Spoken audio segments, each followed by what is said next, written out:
نحمده ونصلي على رسوله الكريم أما بعد فأعوذ بالله من الشيطان الرجيم بسم الله الرحمن الرحيم أعوذ بالله من الشيطان الرجيم بسم الله الرحمن الرحيم الحمد لله رب العالمين الرحمن الرحيم مالك يوم الدين إياك نعبد وإياك نستعين اهدنا الصراط المستقيم صراط الذين أنعمت عليهم غير المغضوب عليهم ولا الضالين۔ میرے محترم دوستوں اور بھائیوں، آج ہم قرآن مجید کی پہلی سورت فاتحہ سے شروع کرتے ہیں اور قرآن مجید کا ترجمہ اور تفسیر اللہ کے فضل و کرم سے شروع کرتے ہیں، اور اگر اللہ نے ہمیں توفیق دی تو یہ سلسلہ جاری رکھ سکیں گے۔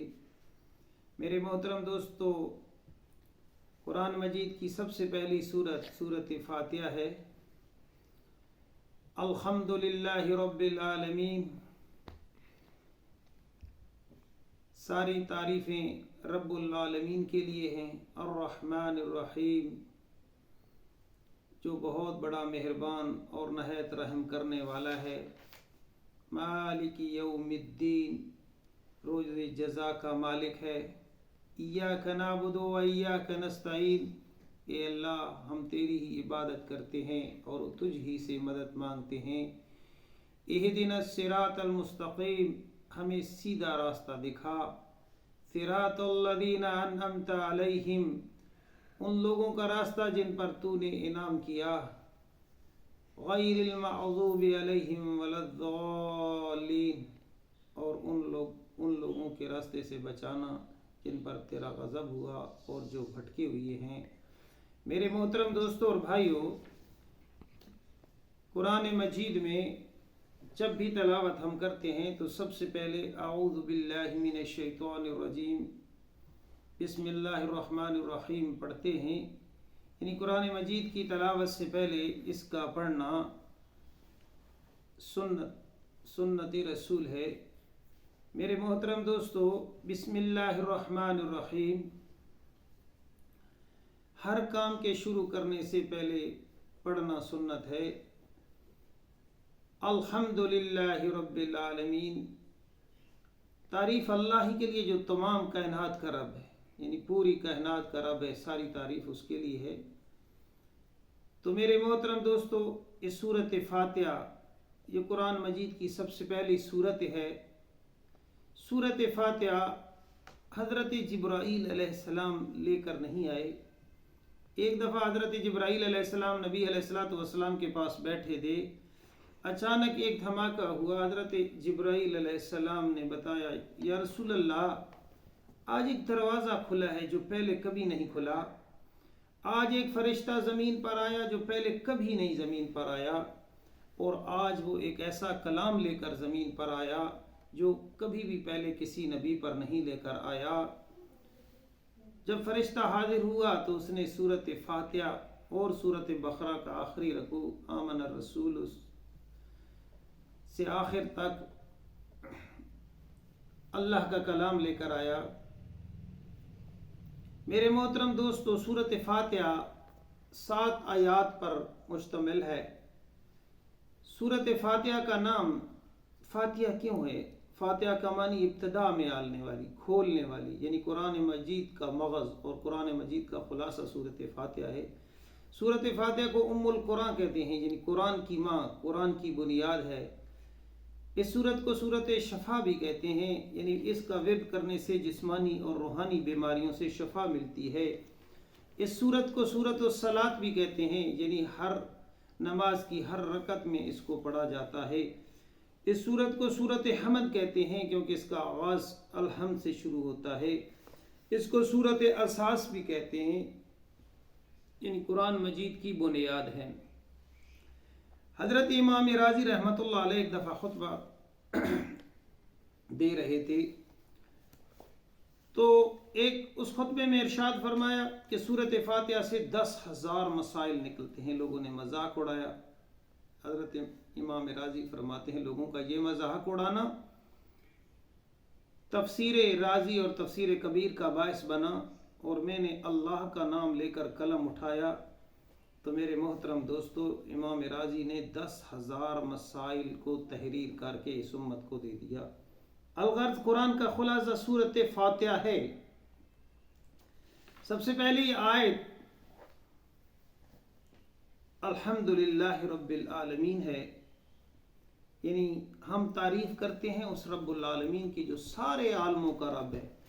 میرے محترم دوستو اور بھائیو، قرآن مجید میں 6 مضامین بیان کیے گئے، یعنی پورا قرآن مجید وہ 6 مضامین کا احاطہ کرتا ہے۔ پہلا توحید، رسالت، آخرت، احکامات، ماننے والوں کے احوال اور نہ ماننے والوں کے احوال۔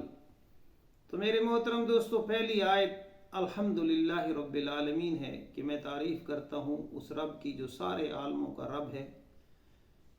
الرحمن الرحیم، وہ بہت بڑا مہربان اور بہت بڑا رحیم ہے، اس میں توحید ہے۔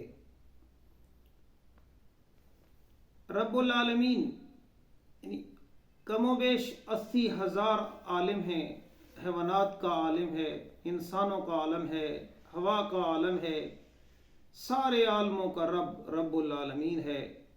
رب پیدا کرنے والا ہے، پالنے والا ہے، تکمیل تک پہنچانے والا ہے، مکمل نگہبانی کرنے والا ہے، مکمل انتظام چلانے والا ہے، تمام مخلوقات کی ضرورتوں کو پورا کرنے والا ہے۔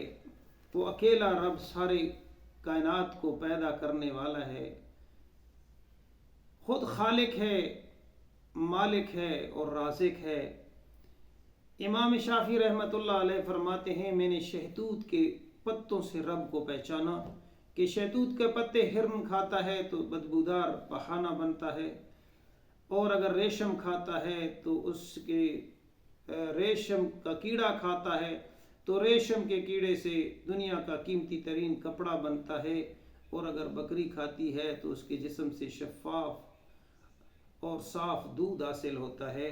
تو میں سوچنے پہ مجبور ہو گیا کہ ایک ہی درخت کے پتے ہیں، کیا ہے کوئی اس کے پیچھے جو انہی پتوں سے 3 مختلف چیزیں بنا رہا ہے؟ الرحمن الرحیم، رحمان کے معنی بہت زیادہ مہربان کے ہیں اور رحیم کے معنی بھی بہت زیادہ مہربان کے۔ تو میرے محترم دوستو دنیا میں اللہ کی ذات تمام مخلوقات چاہے وہ مسلمان ہو یا کافر ہو، بری ہو یا بحری ہو، چرند ہو، پرند ہو، حیوان ہو، سب پر مہربان ہے۔ رحیم یعنی قیامت والے دن اللہ پاک کی ذات صرف مسلمانوں کے لیے رحیم ہوگی۔ رحمان وہ جس سے سوال کیا جائے تو وہ دیتا ہے، رحیم وہ ذات ہے جس سے نہ مانگا جائے تو وہ ناراض ہوتا ہے۔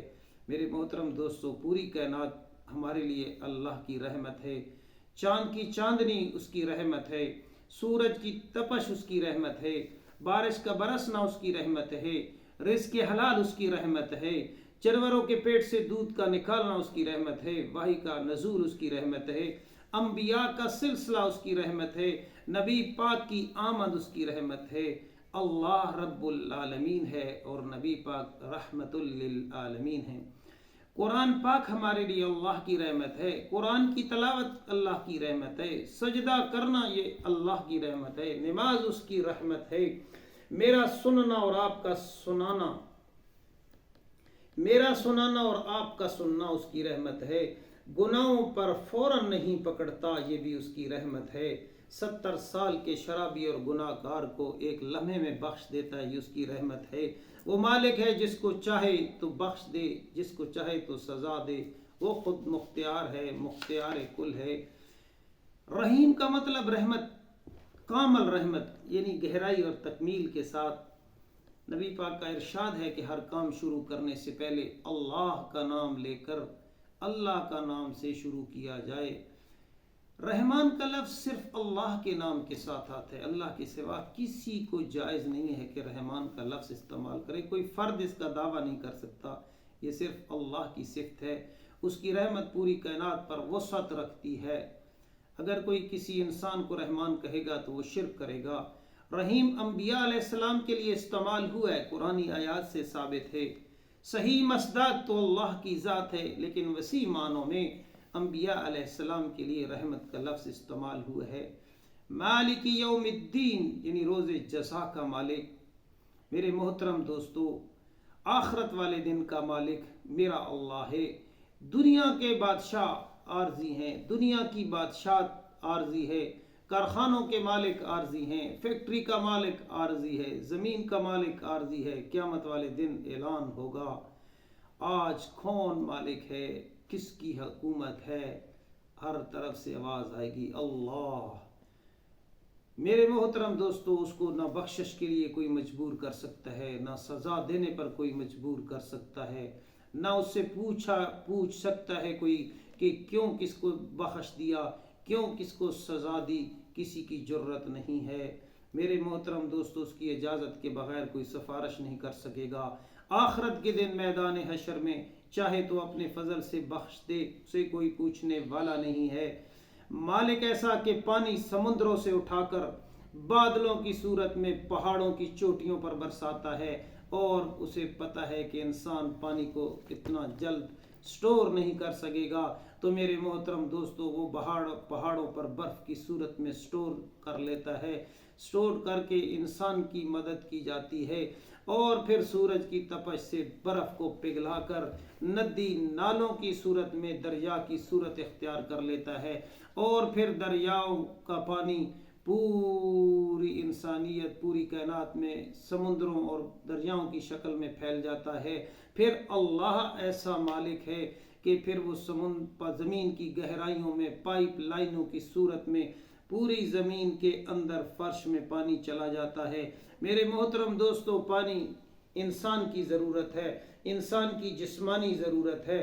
اب انسان کی جسمانی ضرورت ہے، جسم کے اندر انسان کی ضرورت ہے، لیکن اس کو کس وقت ضرورت ہے؟ اللہ نے پیاس کی نعمت دی، پیاس بھی اللہ کی نعمت اور رحمت ہے، اور پھر جب انسان پیاس کی صورت میں پانی پیتا ہے تو اس کی جسم کی ضرورت پوری ہو جاتی ہے۔ میرے محترم دوستو، وہ مالک ہے، اس دنیا میں بھی مالک ہے اور آخرت میں بھی مالک ہے، پوری کائنات کا بھی مالک ہے، سارے عالموں کا بھی مالک ہے، سارے جہان کا بھی مالک ہے، روز آخرت کا بھی مالک ہے، اور وہ ایسا مالک کہ کسی کا محتاج نہیں، کسی کا محتاج نہیں، ساری مخلوق اس کی محتاج ہے۔ وہ احتاج سے پاک ہے، سب کچھ دیتا ہے، لیکن سب کچھ دینے والا ہے، ساری مخلوق اس سے لینے والی ہے۔ میرے محترم دوستو، اگر بندہ اللہ پاک کو مالک، رحمان اور رحیم مان لیتا ہے تو پھر رب اپنے بندے سے مانگنے کا طریقہ اور درخواست کرنے کا طریقہ سکھاتا ہے۔ بندہ عرض کرتا ہے میرے اللہ سے، ایاک نعبد و ایاک نستعین، اے اللہ ہم تیری عبادت کرتے ہیں اور تجھ ہی سے مدد مانگتے ہیں۔ یعنی میرے محترم دوستو، عبادت کے لائق صرف اللہ کی ذات ہے۔ اللہ نے خود فرمایا، میں نے انسان اور جنوں کو اپنی عبادت کے لیے پیدا کیا۔ عبادت کے لائق، سجدے کے لائق اللہ کے سوا کوئی ذات نہیں ہے۔ سارے کے سارے دنیا جہان کا نظام اللہ کے اپنے اختیار میں ہے۔ رات اور دن کا آنا، سورج کا طلوع ہونا، قیامت کا آنا، موت کا آنا، سارے کی ساری اللہ کے قبضے قدرت میں ہیں۔ میرے محترم دوستو، ہر کام میں اللہ کی مدد اگر شامل نہ ہو تو انسان کامیاب نہیں ہو سکتا۔ بدر کے میدان میں نبی علیہ السلام سجدے میں گر جاتے ہیں اور اللہ سے دعا کرتے ہیں، اللہ میری 15 سال 40 سال کی محنت کا ثمرہ آج یہ 313 ہیں جو تیرے سامنے لے آیا ہوں کفار کے مقابلے میں، اے اللہ میری مدد فرما۔ اگر آج یہ 313 سرخ رو نہ ہوئے، فتح یاب نہ ہوئے، ان کی تو نے مدد نہ کی، تو اس کرۂ ارض پر، اس زمین پر تیری عبادت کرنے والے ختم ہو جائیں گے۔ میرے محترم دوستو، اللہ نے تسلی دی، حضرت جبرائیل علیہ السلام تشریف لائے۔ سورۃ انفال میں اس کی بہت تفصیل سے ذکر آیا ہے، موجود ہے۔ حضرت جبرائیل علیہ السلام نے بتایا کہ یا رسول اللہ، اللہ فرما رہے ہیں کہ آپ کی مدد کے لیے ہزاروں فرشتے شانہ بشانہ آپ کے ساتھ کفار سے جنگ کریں گے، لیکن نبی علیہ الصلوۃ والسلام نے سر نہ اٹھایا۔ میرے محترم دوستو، جب حضرت جبرائیل کو پھر اللہ نے بھیجا، جاؤ میرے پیارے نبی کو تسلی دو کہ میں رب بنفس نفیس میدان میں آپ لوگوں کے ساتھ موجود ہوں گا، اس وقت نبی پاک کے دل کو تسلی ہوئی کہ اب کفار ان مسلمانوں کا ہمارا کچھ نہیں بگاڑ سکتے اور اللہ ہمیں فتح دے گا۔ میرے محترم دوستو، اللہ کے سوا کسی کی عبادت جائز ہی نہیں ہے، یعنی پیشانی اسی کے سامنے جھکنی چاہیے، اس کے علاوہ کوئی ذات نہیں ہے جس کی عبادت کی جائے، صرف اللہ کی ذات ہے۔ پھر دوسری بات، اللہ تعالیٰ اپنے بندے کو سکھاتا ہے، اہدنا الصراط المستقیم، اے اللہ مجھے سیدھا راستہ، یعنی وہ راستہ دکھا جو میں جس پر چلوں تو منزل پر پہنچ جاؤں، وہ راستہ جس پر میں چل کر تجھے راضی کر لوں، تیری رضا حاصل ہو جائے۔ جیسے نبی علیہ الصلوۃ والسلام کے صحابہ کرام کو تو نے راستہ دکھایا، کیونکہ ہدایت بھی اللہ کی بہت بڑی نعمت ہے۔ انعمت علیہم، ان لوگوں کا راستہ، ہدایت کا راستہ، اللہ پاک انبیاء والا راستہ، یعنی اللہ پاک نے 4 جماعتوں کا ذکر فرمایا، یعنی انبیاء والا راستہ، شہداء والا راستہ، صدیقین والا راستہ، صالحین والا راستہ۔ اللہ پاک نے ان 4 جماعتوں کو سرخرو کیا، پھر بندے کو بھی سکھایا جس میں رب سے مانگے، اللہ ان لوگوں پر جن پر تو نے انعام کیا، یعنی یہ وہ 4 جماعتیں ہیں جن پر اللہ نے انعام کیا، اللہ ان لوگوں کا راستہ، ان لوگوں کا راستہ جن پر تو نے انعام کیا، مجھے ان لوگوں والا راستہ دکھا تاکہ میں ہدایت حاصل کر سکوں۔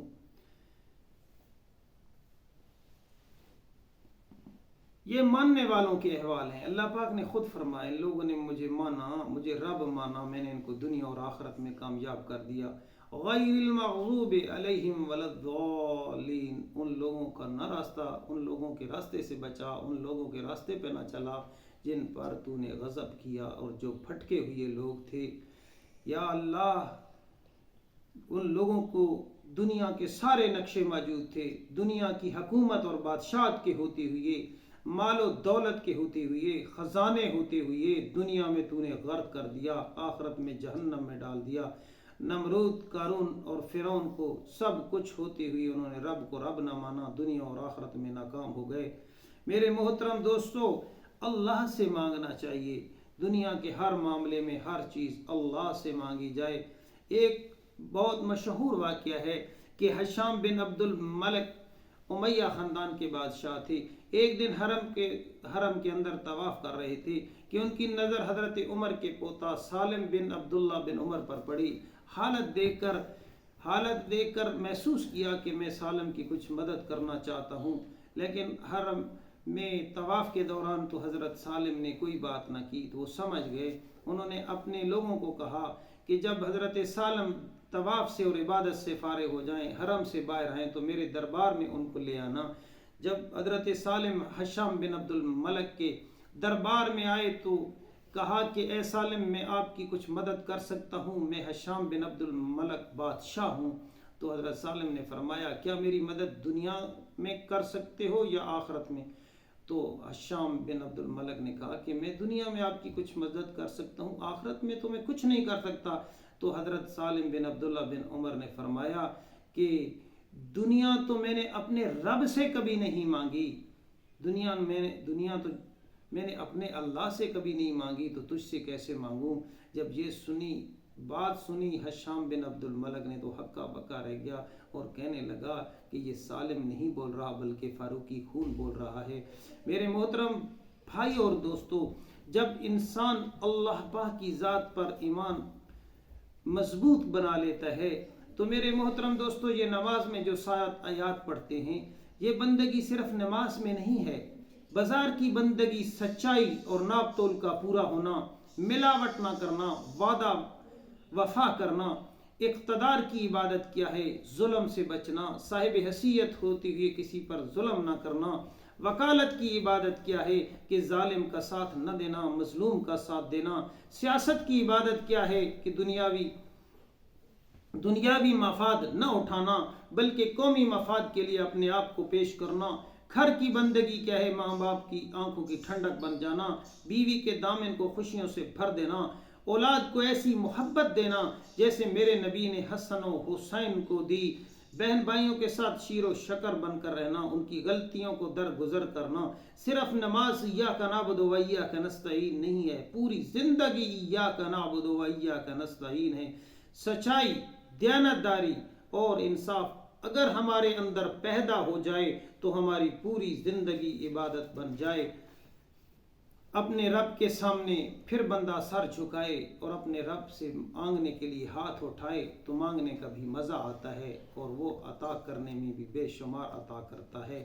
وہ اللہ جو عطا کرنے میں کسی سے پوچھنا نہیں ہے، بلکہ وہ کسی سے پوچھتا نہیں ہے، وہ خود مالک اور قادر ہے۔ اللہ پاک سے دعا ہے، اے اللہ تو خالق ہے، تو مالک ہے، تو رازق ہے، اپنی قدرتوں سے ہمیں نواز، ہمیں ہدایت نصیب فرما، ہمیں نیک بندوں کے راستوں پر چلا، اور دنیا و آخرت میں ہمیں کامیاب و کامران کر دے۔ وآخر دعوانا ان الحمد للہ رب العالمین۔